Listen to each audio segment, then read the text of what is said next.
теперь поговорим вообще, что с этим можно делать. Конечно, сразу, вот проснувшись на следующий день, по щелчку пальцев вы ничего не сделаете. Да? Это все у вас формировалось годами, все ваше детство у вас закладывали вот этот кодекс хорошей девочки, хорошего мальчика. Поэтому и выходить из сформировавшейся модели поведения придется постепенно. Прежде всего, это самое важное, это не просто, но это необходимо сделать. Нужно осознать свои потребности и желания. Вот то, что у вас там где-то глубоко в душе, то, что вы загнали в подсознание, и даже оно оттуда уже и не выходит. Что для этого нужно делать? Просто каждый день, просыпаясь утром, задавать себе вопрос, что я хочу, что для меня важно. Поначалу может вообще не приходить никакого ответа. Вы настолько привыкли это все блокировать в себе, что вот так вот сразу вы не откроетесь, да, не начнете фонтанировать желаниями. Прислушивайтесь к себе, задавайте себе этот вопрос еще раз. Чего я хочу? Что для меня важно? Делайте какое-то дело, ну, допустим, там, не знаю, ну, гуляете, да, по улице, просто спросите себя, нравится мне это? Что мне нравится? Что конкретно мне нравится?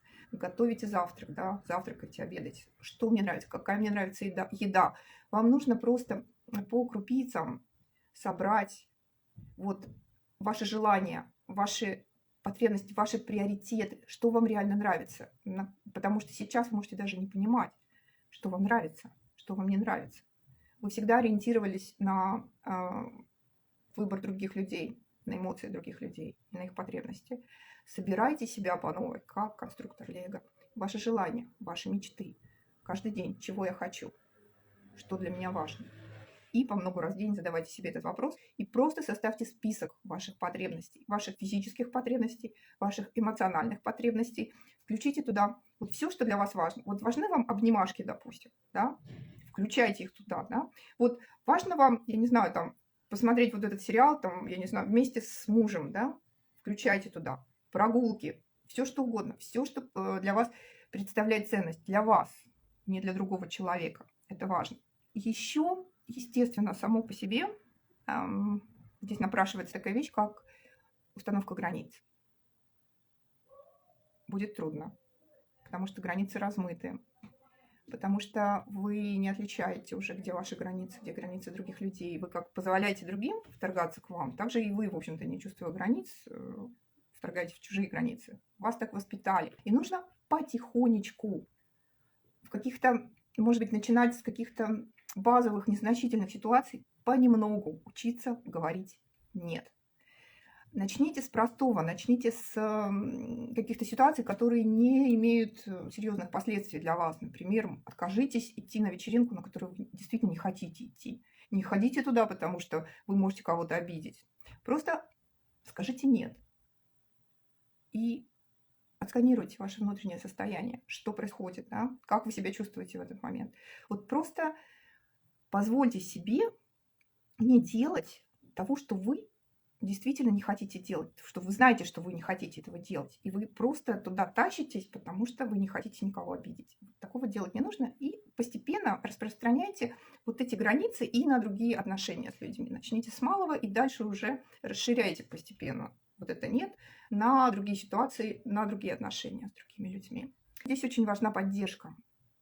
Если у вас есть человек в окружении, который вас поддержит на этом этапе, на этапе смены модели, да, резкой смены модели отношений вообще со всем, с собой, с миром, это прекрасно. Если у вас в семье есть такой человек, это просто подарок судьбы, это вот то, что нужно, да, вам обязательно нужно проговаривать какие-то вещи, вам надо это обсуждать с ним. Если такого человека нет в окружении, его нужно найти. Не обязательно это должен быть человек, который вот где-то в доступности, да, находится где-то рядом с вами, живет.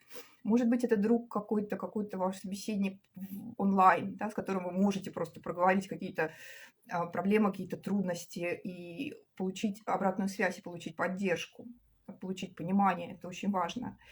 Здесь хочу пару слов сказать об обесценивании, с которым вы столкнетесь на пути. Оно будет, потому что родственникам и вообще вашему окружению очень выгодно иметь вас удобным, иметь вас послушным, получать как бы только хорошее от вас, да, знать, что вы исполните любое желание по щелчку пальцев.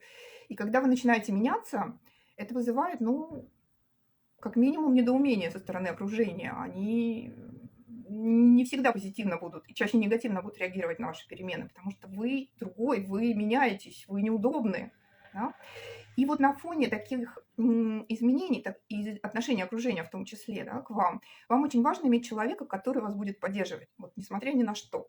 Может быть, это человек, который так же, как вы, проходит сейчас через изменения. Да? Может быть, это человек, которого вы вообще никогда в жизни не видели, и вы просто с ним общаетесь онлайн. И, естественно, психолог тоже вам окажет такую поддержку. Если у вас есть возможность пойти к психологу, отлично. Это будет просто вот заботой о себе, да, на этом этапе.